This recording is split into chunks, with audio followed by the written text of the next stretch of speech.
And this transhumanist agenda, ain't it cool, man? It's being pushed by the mainstream media all over the world as a good thing. And this is the process that they've pulled people in on. They want to get in the body and connect the brain to AI. So you start with holdables, technology you can hold, smartphones, tablets. You get people addicted to them, brackets, achieved. A third of American babies now play with smartphones before they can walk and talk. The record numbers in hospital after walking into traffic. It's an addiction, digital heroin. Digital heroin, how screens turn kids into psychotic junkies. Half of families text each other in the same house. Experts say tech craze could have catastrophic effect on family life. What I've been saying through today, one of the major agendas is to destroy the family unit, to drive families apart, like men from women and all these other divisions. Why is it that technology like Siri, Office assistants and from Apple and these others was seed funded by DARPA and seed funded by the CIA? 14 cutting-edge firms funded by the CIA. This coming through Silicon Valley, not from it. And then you go to stage 2. You've got them addicted to this. Now wearables. You want to get in the body, but get on it first. So you have your Bluetooth and your Google Glass and your smartwatch. And your stitching circuitry into your shirt to get a better signal. Oh, God, beam me up, Scotty. It's mad down here, mate. One step from the microchip, the electronic tattoo, and then stage 3. And we're heading there now. We're going into it now. Implantables, get inside the body. When I was in Sweden, people were getting microchipped in Sweden. They're having parties to celebrate. Oh, Bill's getting microchipped. Let's have a party. Yeah, okay. Yeah, it's very sensible. Let's celebrate the fact you're giving your mind away. Yeah, what a great thing to celebrate. US Navy discussed plans to fit humans with microchips and track their every move. I said in a book called And the Truth to Set You Free in the 1990s, I wrote it in 1994, that they would sell the microchip to parents by saying you'll never lose your child again if you get them microchipped. And they would say that we'll use the microchip to microchip people with mental health problems and people with Alzheimer's so you'll never lose them again. That's exactly what they're doing in America now, using those same excuses to justify microchipping children and old people. House passes bill allowing government to microchip citizens with mental disabilities. There we go. They are putting chips in to drugs so that the doctor knows if you're taking them or not. And this is a process I've been writing about for years, where the plan is that the public is drugged by law. And if you don't take your drugs, they know. And they now have the technology to do that. Test patients' urine to make sure they're taking their medication, says new study. That's another aspect to it. So this is what it really means, the cool, brave world of implantables. This is what it really means, the end of humanity.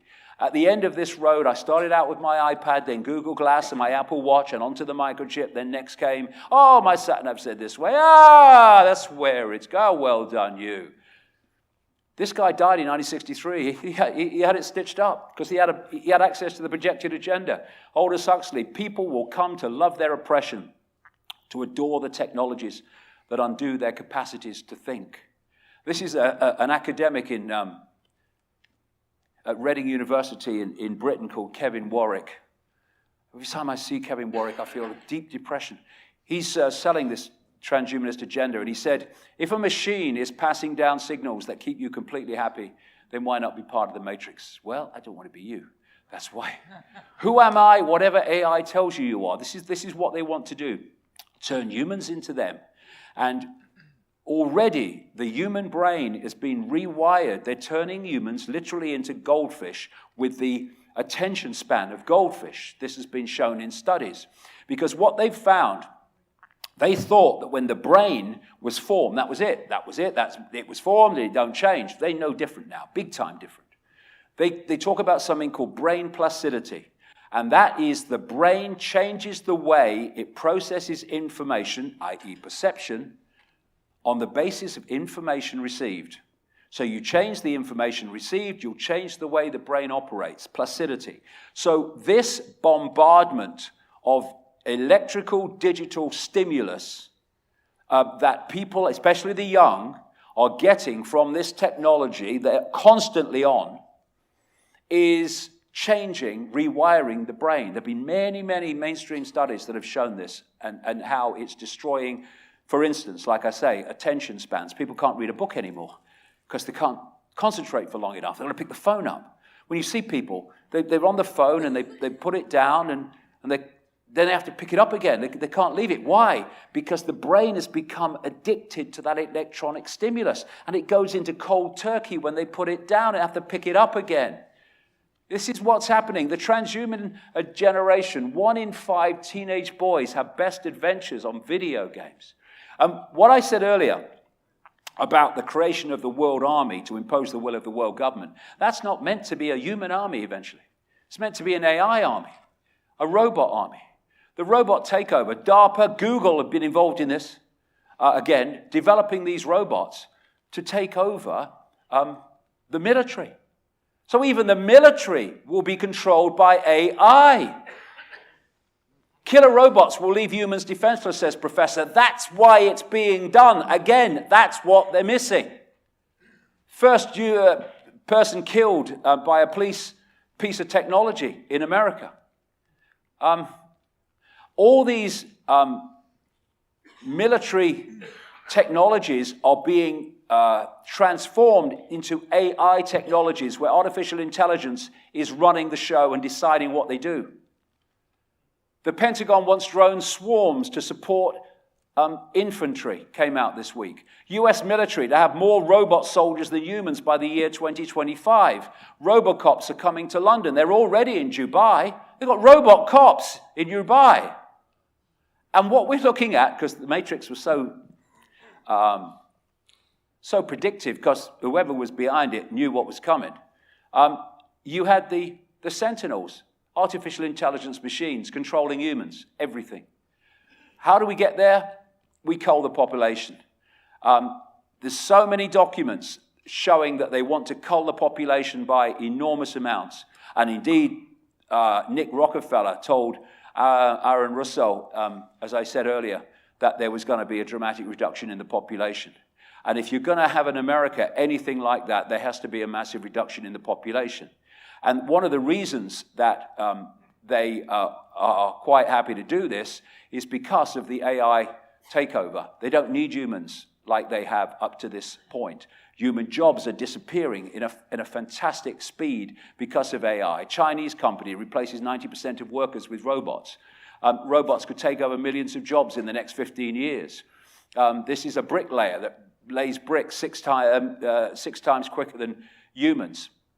They are doing AI farming, AI shepherds with drones in the sky. And they are bombarding the human immune system with endless sources of undermining its strength and its effectiveness, because this is part of the cull. And this is a massive part of the cull. What they're finding now is, and there was one that came out just a few months ago, maybe 2 months ago, there is a dramatic fall in sperm counts.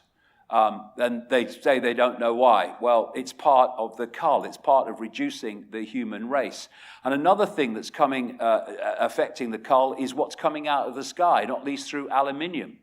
This is a report in Britain. Aluminium poisoning may trigger Alzheimer's disease, claims professor. Alzheimer's disease has gone through the frickin' roof since chemtrails started. This is another one. Dementia is now the leading cause of death in England and Wales. Well, where the hell has that come from?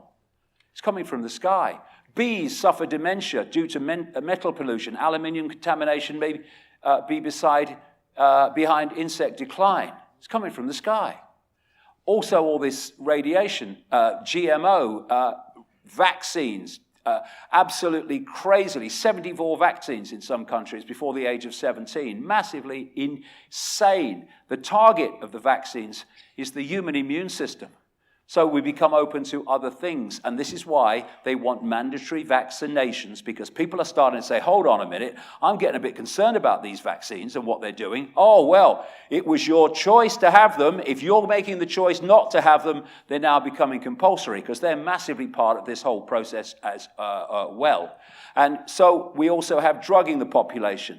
These are the most drugged young generations in human history, all part of the plan. I explained this in Everything You Need to Know. And again, Aldous Huxley was right there. In 1961, there will be, in the next generation or so, a pharmacological method of making people love their servitude and producing dictatorship without tears, so to speak, producing a kind of painless concentration camp for entire societies, so that people will in fact have their own liberties taken away from them, but rather enjoy it, because they will be distracted from any desire to rebel by propaganda or brainwashing enhanced by pharmacological methods. And this seems to be the final revolution. And that's massively part of what is happening on university and college campuses all over the world, and why the snowflake generation is being produced. And here we have the CIA documented from a paper that's come to light connected to MKUltra.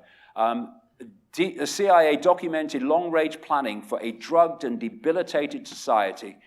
This has been planned all along, and it's in the paperwork that this was the plan all along. And one other area, before I finish this section, is preemptive programming. You may notice that the world that I've just described is coming out in movie after movie after movie after movie.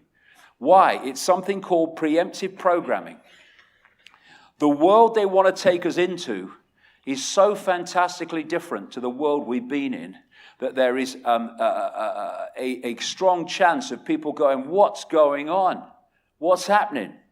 So what they've been doing is feeding us through movies and TV series the world they want to introduce. And what they're doing is making the subconscious and the conscious, but the subconscious particularly, familiar with that world through movies and television programs. And so as they bring that world in, as they are now, quicker and quicker, in reality, it's no longer quite as alien, quite as strange, quite as, whoa, what's happening, because of the programming that we've been put through. This is why these Hunger Games, Equilibrium, and all these movies, and of course the mainstream pushing transhumanism.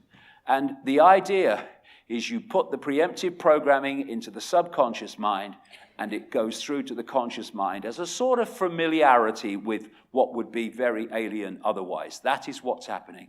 And all the time, the slaves are fighting the slaves for the slave owners as a total diversion of focus, so that this can go on unchallenged while they're fighting over whether Trump should do this or Trump should do that. But is it a lost cause? It frickin' seems so, but no way it is. We are heading for this fascist dictatorship, but we can change direction. Because of the way reality works, we can change direction by changing ourselves. In the kingdom of the blind, the one-eyed man is king.